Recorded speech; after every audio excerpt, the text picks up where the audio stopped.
Bonjour à toutes et tous, merci pour votre présence. Je crois que nous allons être assez nombreux aujourd'hui. Je suis très heureuse d'être avec vous aujourd'hui.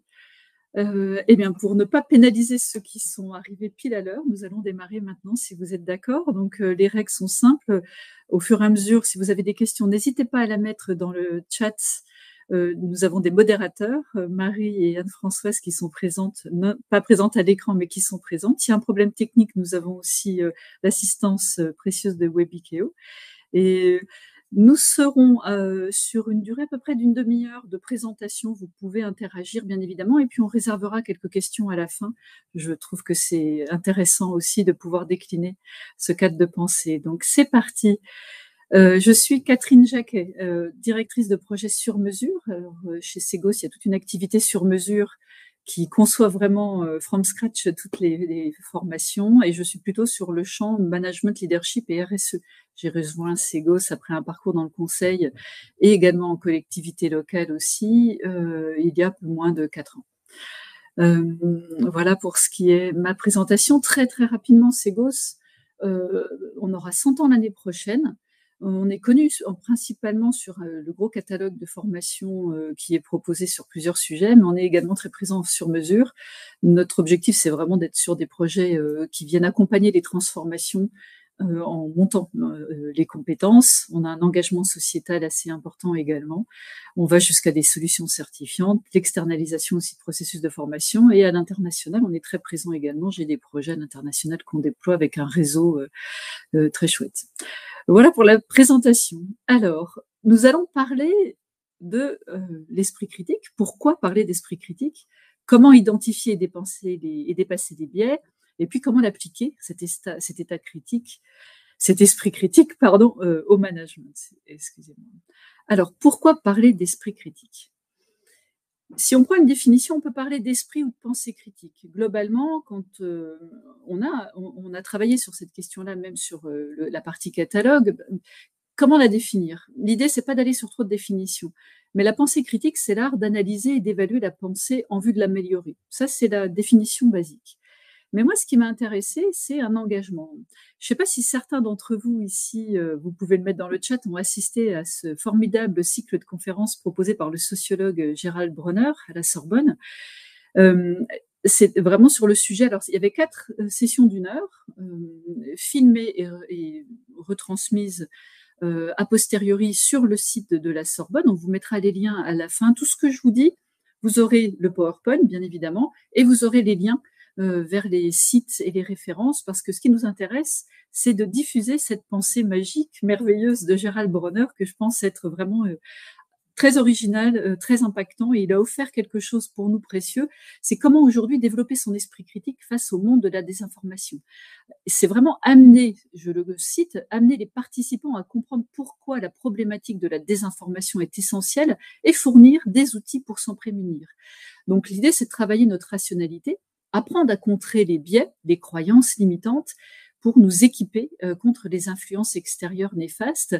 Et l'idée, c'est vraiment, en point clé, de prendre du recul, hein, vraiment apprendre à évaluer aussi l'information et nous méfier des erreurs de raisonnement.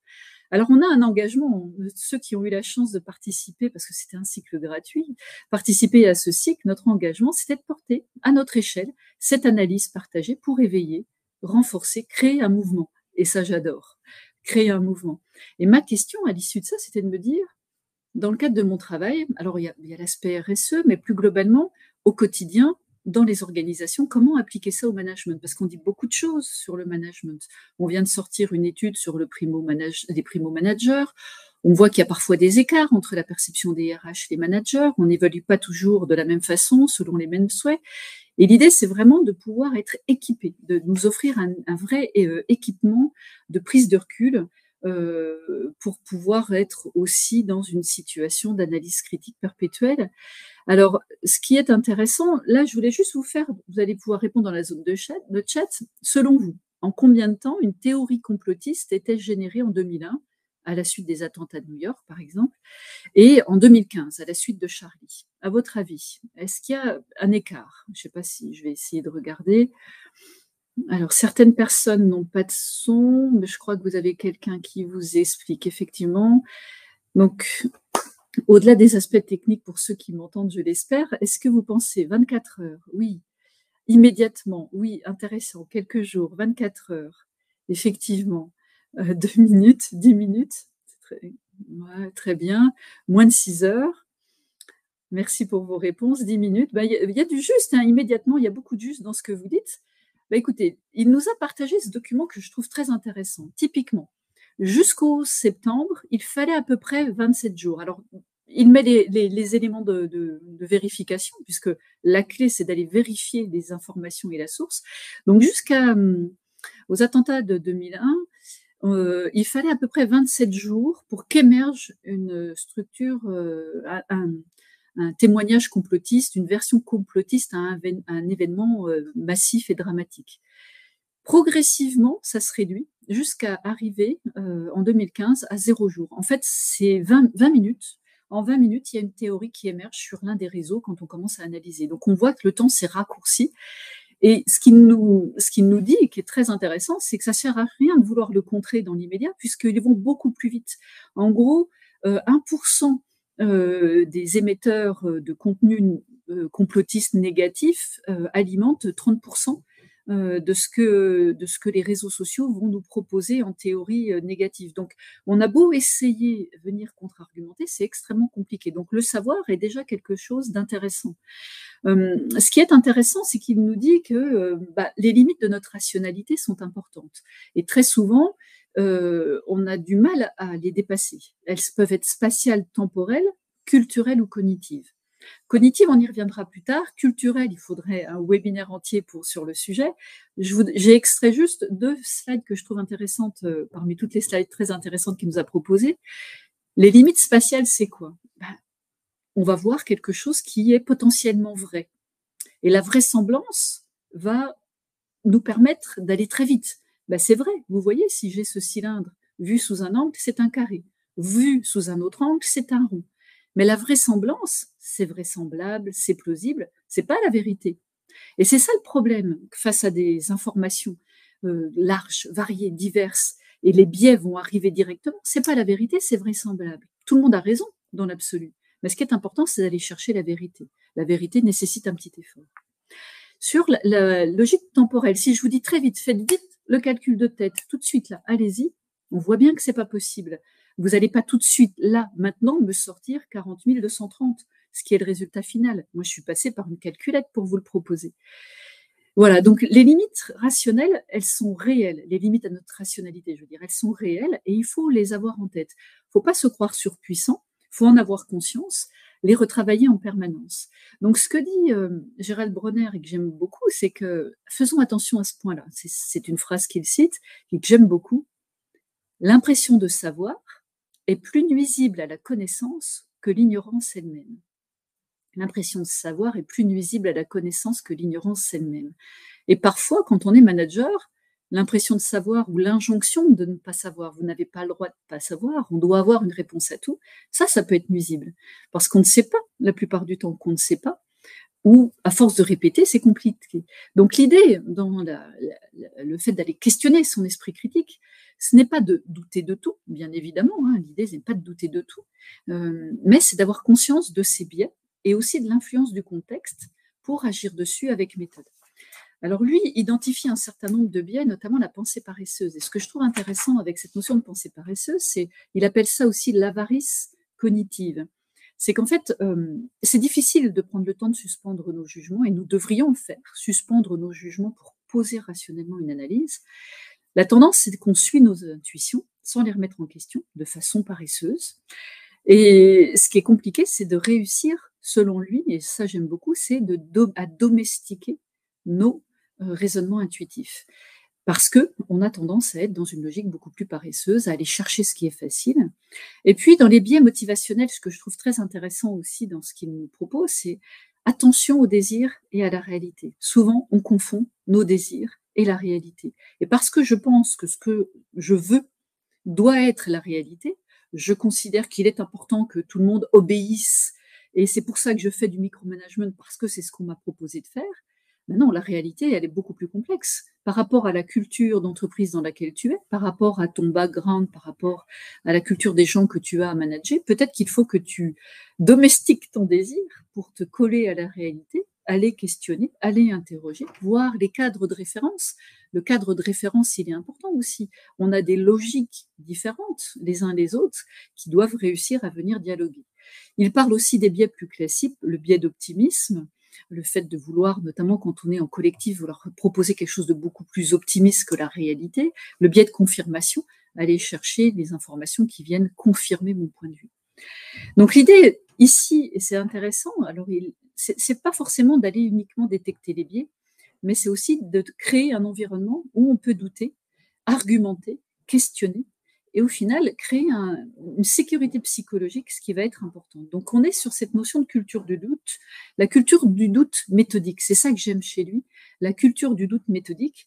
Et ce que je trouve intéressant, c'est qu'il fait écho aussi à d'autres chercheurs que je trouve intéressants, c'est notamment Albert Moukébière. Donc, comment identifier et dépasser les biais? C'est intéressant. L'idée, c'est pas de rester collé aux biais, parce que ce que dit aussi Albert Moukébière, c'est qu'effectivement, nous sommes tous biaisés.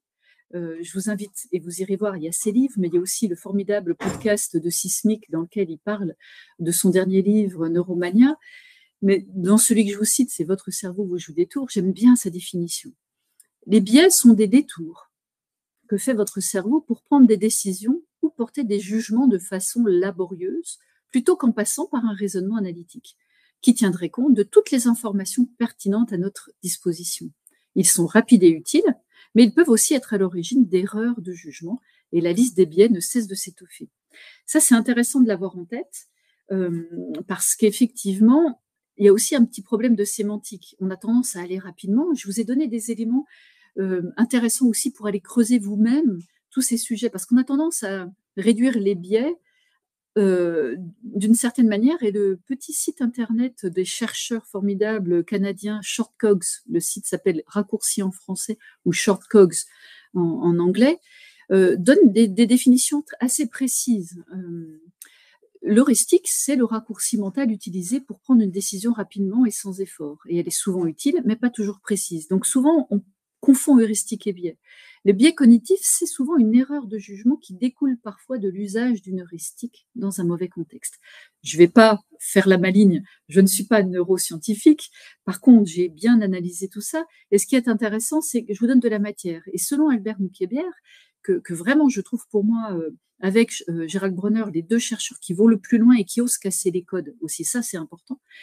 Les biais sont toujours contextualisés. On est biaisé en raison des modèles et des systèmes dans lesquels on évolue. Et ça, c'est vraiment important. Ça évite de faire des raccourcis. Chaque système conditionne aussi comment les humains réagissent, et ils ne viennent jamais seuls.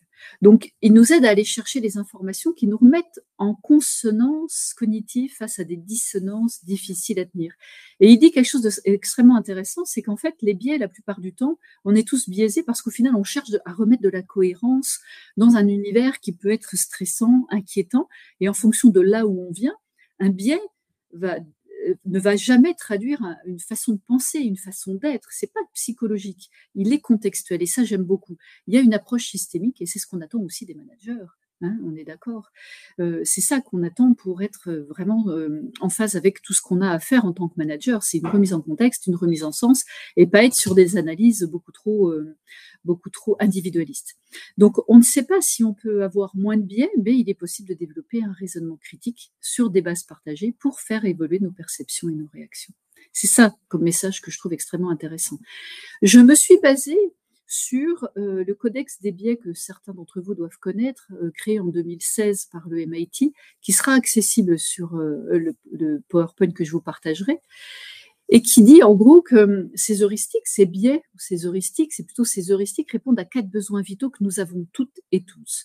Un des premiers, c'est d'agir vite rapidement pour éviter de manquer des opportunités, faire face à des menaces. C'est le plus historique, le plus ancien de nos réflexes. Il y a besoin d'agir vite, notamment dans des situations stressantes.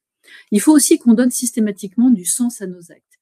Donc, il faut interpréter des situations complexes, et puis, pour là, souvent, en comblant des lacunes de compréhension, remplir le vide aussi par des interprétations qui nous conviennent. Vous imaginez les biais que ça peut générer.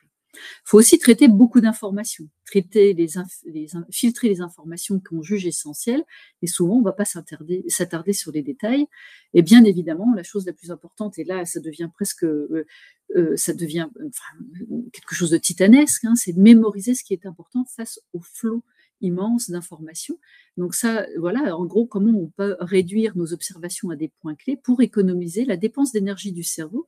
On sait qu'il stocke énormément et il ne peut pas stocker trop, sinon on peut être sur des logiques vraiment d'épuisement cognitif, d'épuisement moral, d'épuisement. Donc forcément, ça génère des biais. Quand on doit agir vite, on a besoin en permanence de vitesse et on va prendre les raccourcis pour agir vite, gagner du temps, parfois de façon simpliste, égocentriste et contre-productive. Le biais de disponibilité ou le biais de confirmation sont ces résultats de cela. Le biais de disponibilité, c'est vraiment aller chercher très vite les informations que j'ai à ma disposition par rapport aux sources d'informations assez classiques que j'ai et avoir du mal à diversifier ces sources d'informations. C'est ce que dit Gérald Bronner.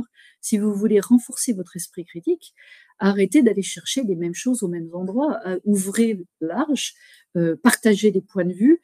J'aimais bien un ergonome qui s'appelait François Hubault qui disait allons créer des disputes. Des disputes, c'est pas se bagarrer, mais des disputes, c'est vraiment aller confronter des points de vue. J'aime pas quand on me dit je ne suis pas d'accord avec toi. C'est pas que tu n'es pas d'accord, c'est que tu ne partages pas le même point de vue. Donc partage ton point de vue avec moi et nous allons partager des points de vue pour pouvoir justement aller trouver un terrain commun qui permettra de renforcer notre esprit critique. Le biais de confirmation, vous le connaissez, c'est quand je vais plutôt aller chercher des éléments d'information qui vont confirmer déjà mes éléments de compréhension, mes éléments de connaissance, parce que c'est plus facile pour moi. Quand je veux donner du sens à mes actes, tout en traitant beaucoup d'informations, là, j'ai tendance à avoir privilégié les ressentis plutôt que les faits. Donc face à la pression de l'urgence, on va davantage être motivé par nos sentiments, nos croyances et nos impulsions, plutôt que par une approche logique, factuelle, et au final une pensée critique. Donc on va être sur des illusions de contrôle.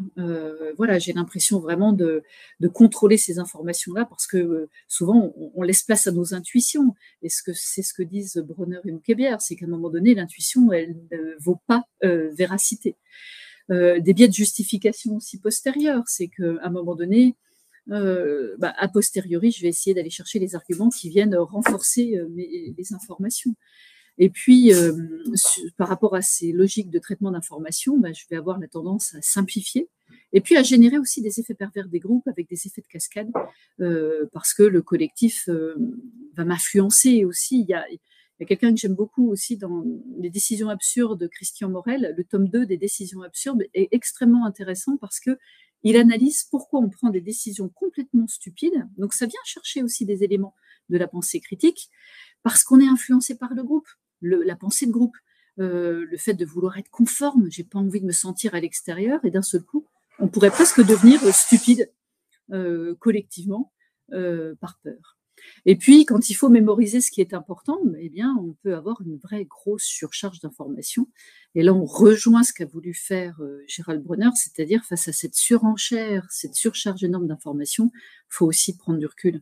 Parce qu'on est tellement bombardé qu'on va filtrer en mode automatique, et j'y reviendrai après, avec des pertes de ce qui peut être important et utile, et on va vraiment aller sur des choses extrêmement dangereuses à terme, notamment quand il faut traiter de l'information sur des publics moins avertis et plus jeunes. Donc il y a forcément le biais d'attention sélective, hein. On va porter notre attention que sur des choses qui font écho, voire qui peuvent être manipulées aussi par du marketing, par d'autres. Enfin, je ne critique pas le marketing, mais parfois le marketing qui veut forcer la vente peut nous amener aussi sur des biais d'ancrage et autres qui vont nous amener sur une attention sélective. Et puis le biais de négativité, on sait naturellement que le cerveau va retenir ce qui est négatif. Tous. Si on va sur des...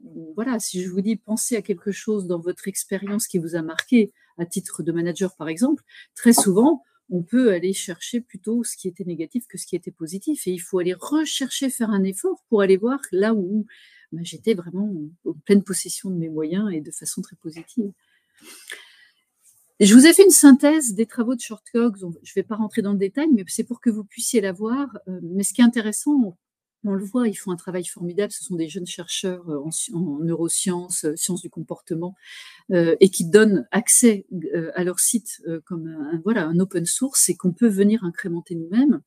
Typiquement, sur l'ancrage, utiliser un point arbitraire de départ et connu pour estimer une situation, qui fait qu'on pourra difficilement comparer et se faire un jugement. Tout est biaisé. Voilà, il y a différents éléments. Le biais d'impact, par exemple, ce qui peut être le fait de surestimer par anticipation la durée et l'intensité de ses émotions.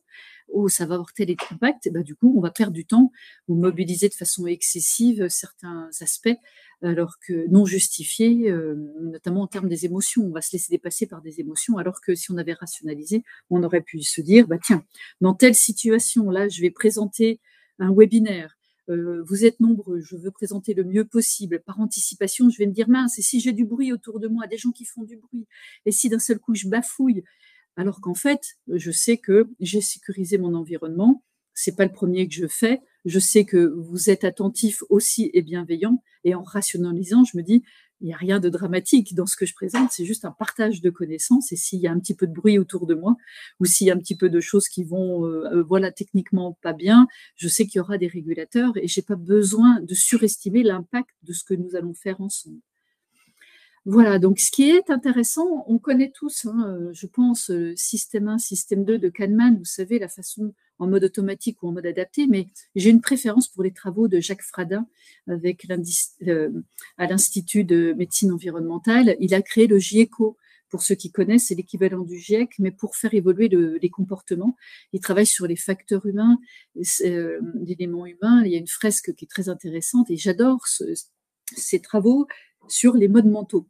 Et en fait, il nous suggère d'évoluer sur comment sortir du stress pour aller vers la sérénité en ayant conscience de nos modes mentaux. Le mode automatique est souvent le mode qui est fait pour produire et agir vite. C'est un peu l'équivalent du système 1, mais ce que je trouve intéressant, c'est qu'il est allé dans un détail qui est très opérationnel pour nous. On peut aller très vite là-dessus. Par exemple, il nous dit, en mode automatique, et souvent l'espace du stress, si on reste bloqué sur ce mode-là, on va plutôt avoir tendance à être sur une réflexion de routine. Tandis que si on va sur le mode adapté, qui est davantage fait pour penser, innover, et qui, selon moi, est l'espace où on peut aller mobiliser cet esprit critique en action, typiquement, la routine, ça va être le champ de l'habitude. Par facilité, je vais répéter ce que je sais, ce que je connais. Peut-être aussi des formes de tradition. On a toujours fait comme ça. Vous voyez, un manager, on a toujours fait comme ça. C'est comme ça qu'il faut faire. Sauf que quand on ouvre le champ vers la curiosité, on peut aller sur une exploration peut-être même plus sensorielle, aller chercher la nouveauté, l'attrait pour la créativité aussi, et s'ouvrir aussi à l'imprévu. La notion d'ouverture, elle est extrêmement importante. La persévérance aussi, quand on est en mode automatique, c'est aller rechercher le contrôle. Et souvent, quand on est en primo-manager ou quand on est manager, qu'on n'a pas forcément été formé, on a tendance à se dire, oui, il y a une forme de continuité, il y a une habitude, s'il y a un obstacle, voilà comment je réagisse avec certaines méthodes, alors qu'en fait, on sait que ce qui fonctionne aujourd'hui, c'est de s'adapter avec souplesse, accepter, être dans la réceptivité et prendre en compte aussi la réalité comme elle est pour pouvoir s'y adapter. La simplification est quelque chose de difficile aussi. La simplification, c'est parfois avoir une vision un peu tranchée des choses, faire des tris, c'est bien, c'est pas bien, c'est blanc, c'est noir, c'est vrai, c'est faux, c'est comme ça. Non, on sait aujourd'hui qu'il faut de la nuance. La nuance, c'est comment je perçois la complexité, comment je suis aussi dans la continuité, des visions plus subtiles, comment j'apporte des valeurs. Les certitudes, c'est pareil. La certitude, c'est ce sentiment de vérité, alors que ce qui est intéressant, c'est toujours d'aller prendre de la hauteur et du recul et relativiser, écouter tous les points de vue, poser son regard. Donc, on voit qu'on touche le champ de l'esprit critique. Et puis, bien sûr, l'empirisme, c'est être dans la recherche de résultats, alors que dans la réflexion, c'est davantage dans la logique de rationalité aussi, la réflexion plus logique, de rationalisation.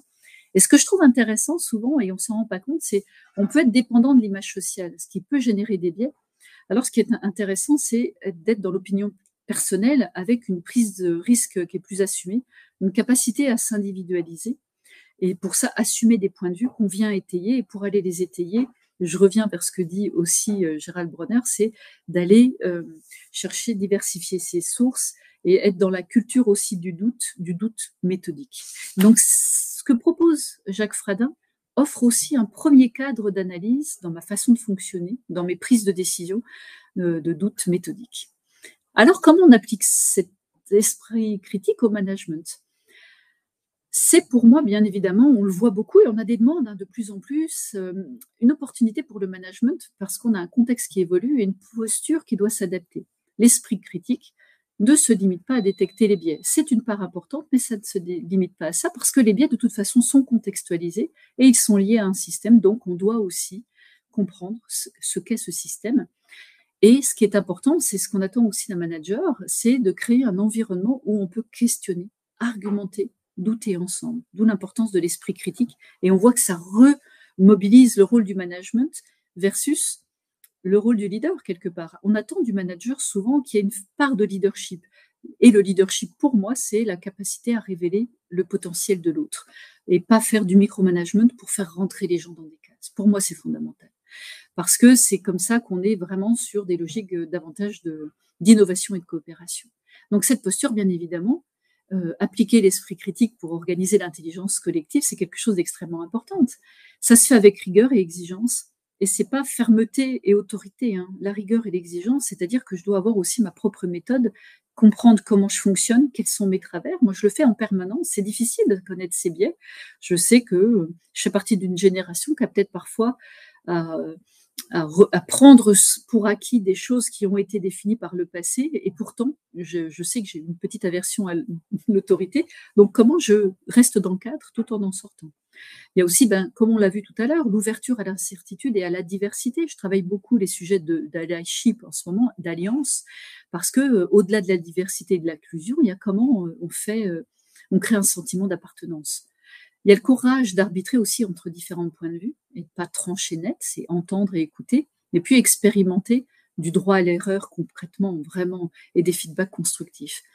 Donc, j'ai voulu aller chercher quelque chose un monsieur qui est décédé il y a 2 ans, qui était psychosociologue et qui a renouvelé l'analyse institutionnelle, qui est un courant sociologique qui était vraiment destiné à aller chercher les logiques à l'œuvre dans les organisations, dans les institutions, pour justement remettre du sens.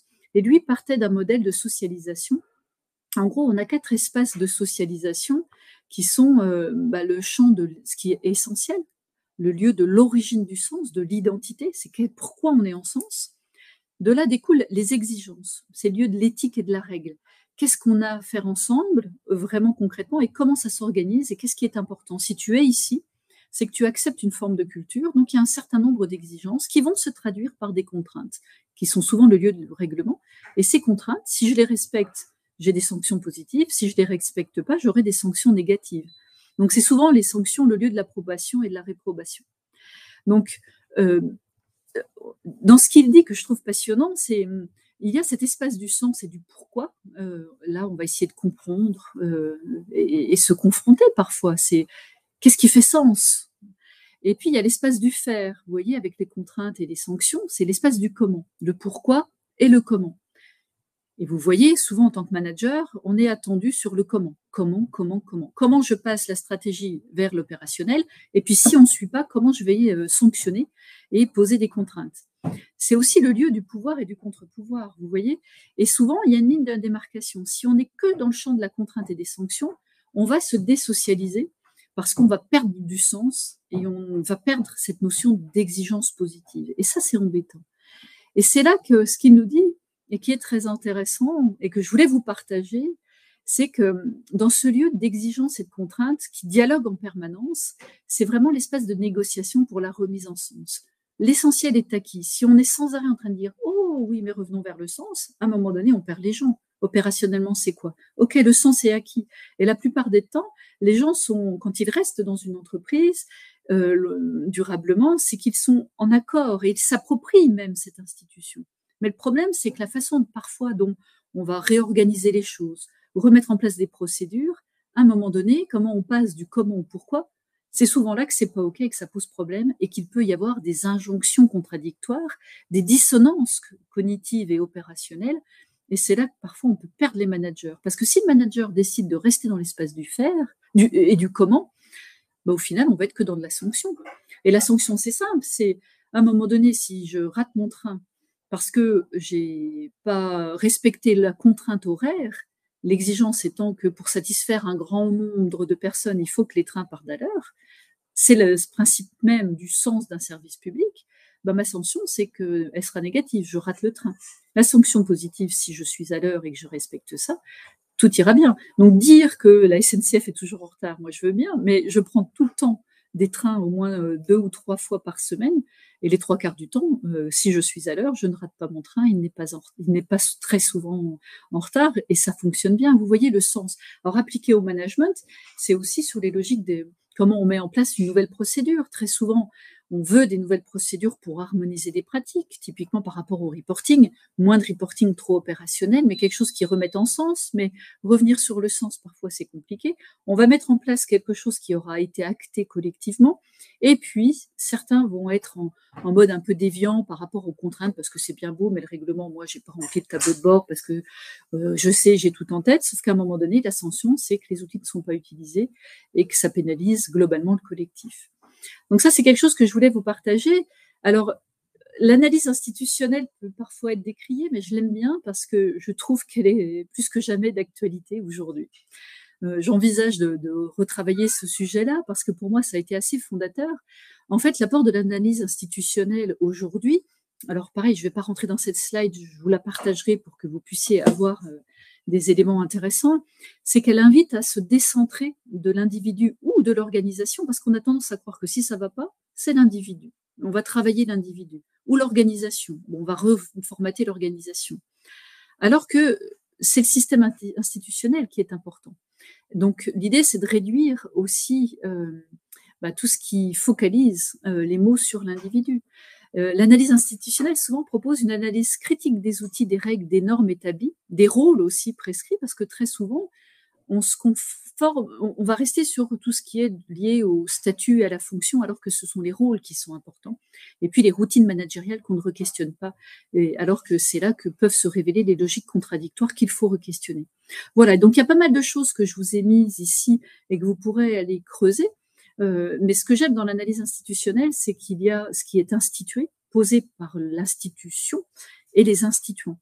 Et souvent, il y a des analyseurs qu'on a tendance à pas aller voir. Souvent, les représentants du personnel, quand ils sont vraiment dans une dynamique constructive, sont intéressants parce qu'ils viennent faire émerger des signaux intéressants qui sont des dysfonctionnements de nos institutions et qui permettent aussi de remettre un peu d'esprit critique quand c'est bien fait.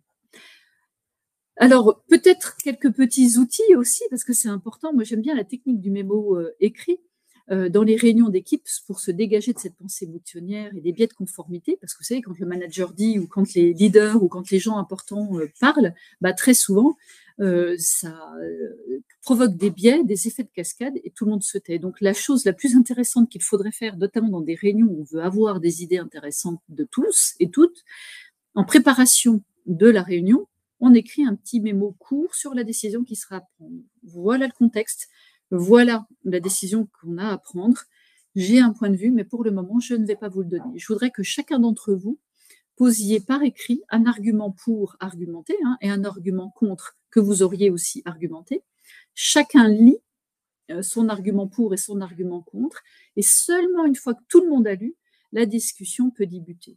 Et là encore, l'esprit critique, c'est je te demande pas de savoir si tu es d'accord ou pas d'accord, c'est juste d'écouter mes arguments pour et contre et de ne pas saper l'expression par du jugement, parce que le jugement, c'est l'ennemi de l'esprit critique.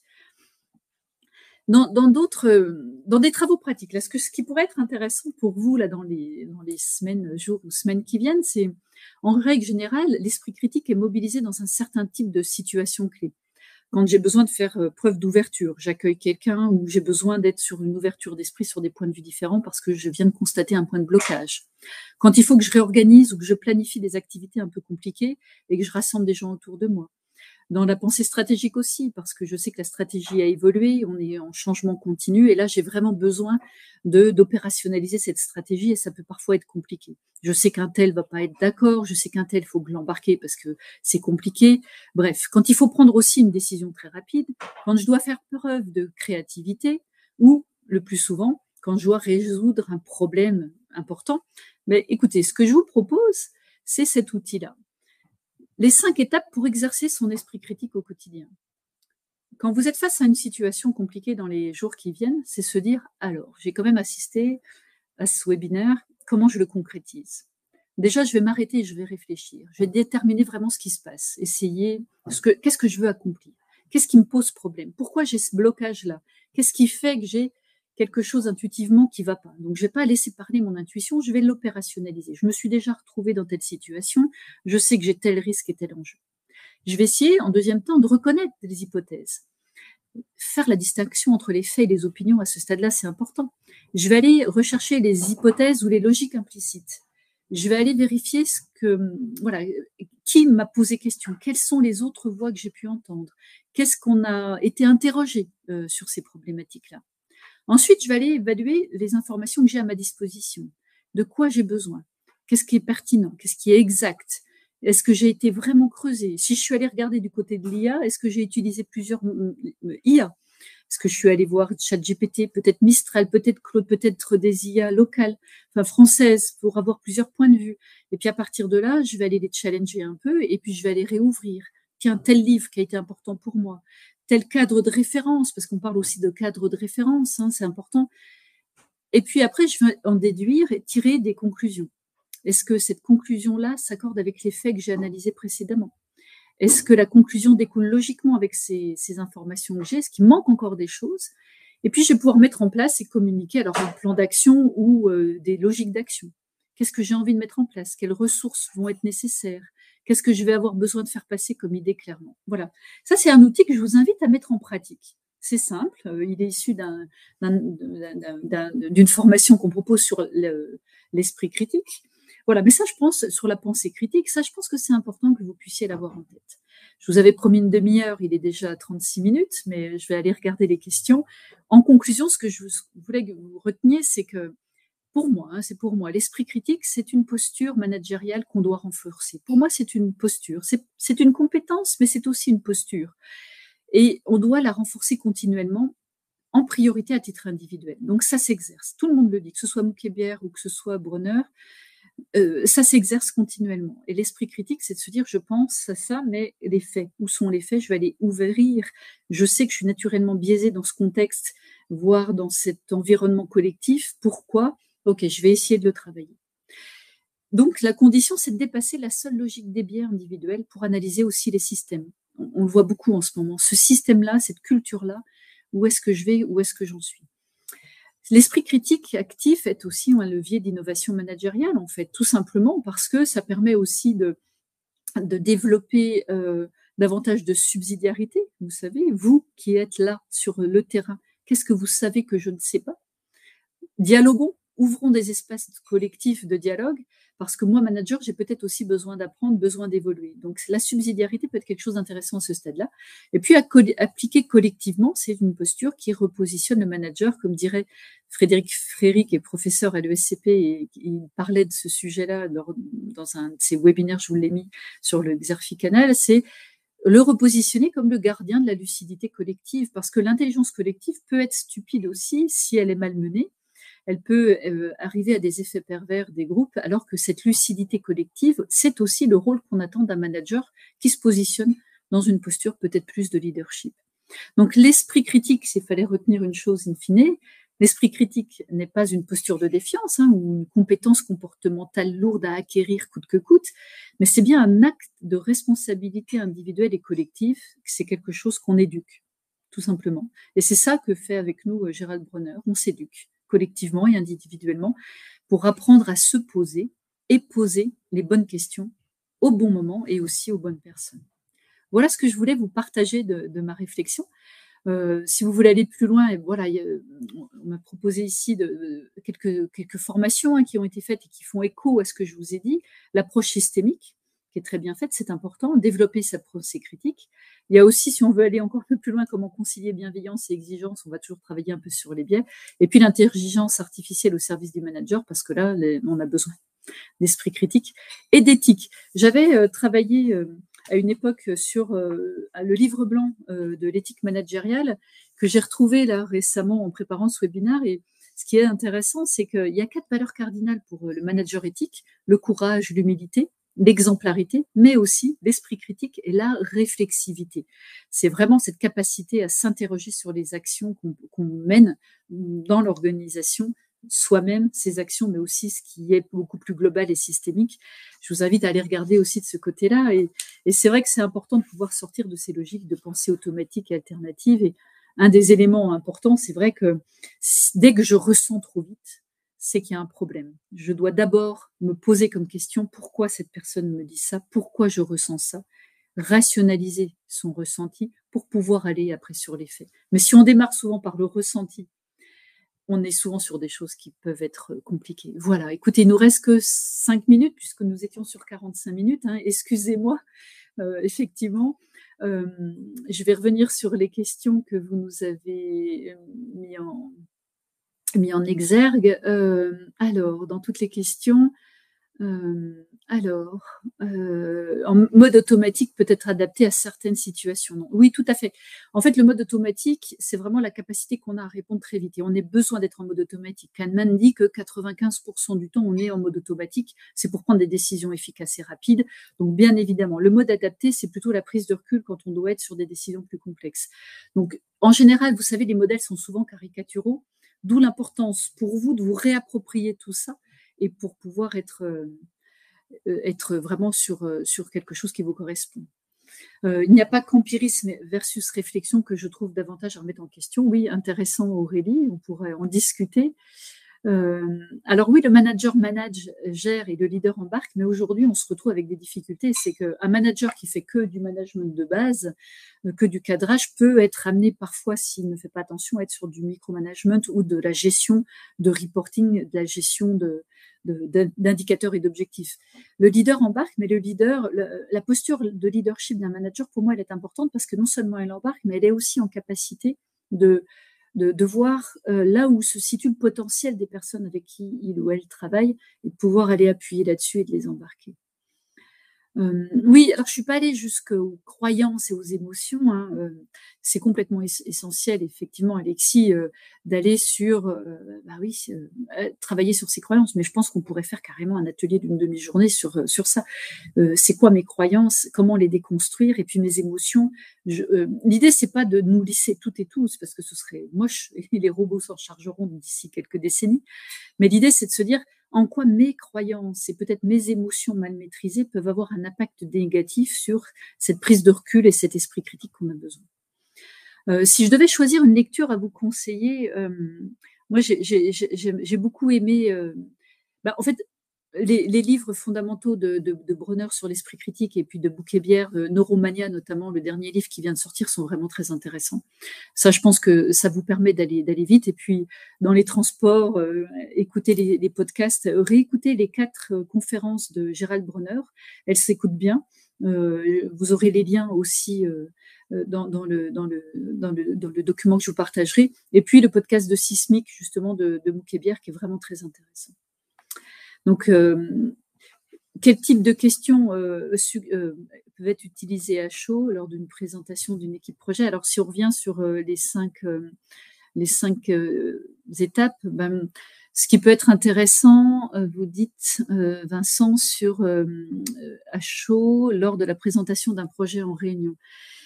En fait, ce qui peut être intéressant, c'est de se dire, écoutez, je vous propose ce projet-là, ça peut être intéressant qu'on s'arrête et qu'on réfléchisse ensemble. Moi-même, j'ai fait cette démarche-là. Et là, c'est pouvoir se dire, est-ce que le cadre proposé est intéressant? Réfléchissons-y ensemble. Sur quoi nous aurions pu faire des erreurs précédemment qu'on ne veut pas reproduire? Donc, on va poser différentes hypothèses.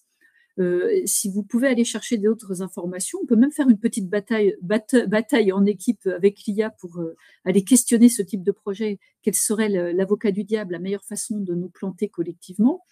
Et puis après, évaluer l'ensemble de ces informations collégialement en déduire collectivement des conclusions et puis se dire collectivement, on va aller sur un plan d'action commun. Ça peut être quelque chose comme ça, vous voyez, par exemple.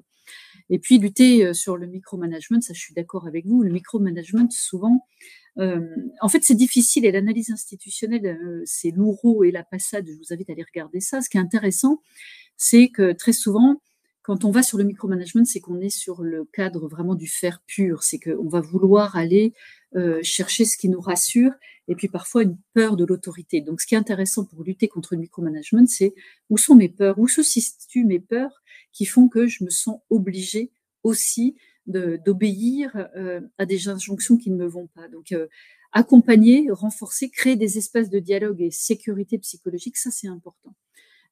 Et former les primo-managers, ça c'est vraiment important parce que souvent on n'est pas étayé pour ça. Et l'intuition, l'intuition dans la prise de décision, elle est vraiment importante, mais c'est ce que nous disent aussi Moukébert et Bronner, c'est qu'à un moment donné, on ne peut pas se baser que sur notre intuition. Bien évidemment, elle est éclairante. Donc, ce qui peut être intéressant, c'est vraiment cette première étape. Je m'arrête et je réfléchis. Je suis un être intuitif. Je sais que moi-même, je suis très encline à faire attention à mon ressenti et mes intuitions qui sont souvent très bonnes. Mais à un moment donné, ce qui est important, c'est de se dire, voici où je pose mes intuitions, voici maintenant comment je peux rationaliser, quels sont les cadres de référence intéressants que je n'ai pas analysés et que j'aurais dû analyser peut-être de façon un peu plus pertinente. Voilà. Donc, j'ai vu qu'il y avait une autre question qui avait été posée sur les désaccords, l'opinion de quelqu'un, avoir une autre opinion. En fait, ce qui est intéressant, c'est, et je conclurai parce que je crois qu'on a dépassé d'une petite minute le temps imparti. Ce qui est important, c'est pas de dire je suis d'accord ou pas d'accord. Faites juste cet exercice-là parce que quand je le fais, ça marche. Je suis pas d'accord. Non, t'as pas à être d'accord ou pas. C'est pas la question. C'est en fait, on partage des points de vue. Et c'est intéressant de voir qu'on n'est pas tout à fait d'accord parce qu'en fait, on a des points de vue différents. Qu'est-ce qui nous différencie? Et là, d'un seul coup, c'est intéressant. Ça s'applique en politique, ça s'applique en couple, ça s'applique aussi, même en tant que manager, être en capacité d'accueillir le fait que quelqu'un ne soit pas d'accord avec nous. Ça, je trouve que c'est intéressant. Voilà ce que je voulais vous partager. C'est rapide. On voulait que ce soit rapide parce que l'heure aussi, 12h15, ça vous permet, si vous avez des déjeuners, de repartir. Merci infiniment pour votre présence. Et puis, n'hésitez pas à vous connecter à moi aussi via LinkedIn. En général, je réponds toujours aux personnes sur LinkedIn. J'adore. Voilà. Merci beaucoup. Merci vraiment. Au revoir. Merci. Merci Cécile, Béatrice, merci pour vos messages.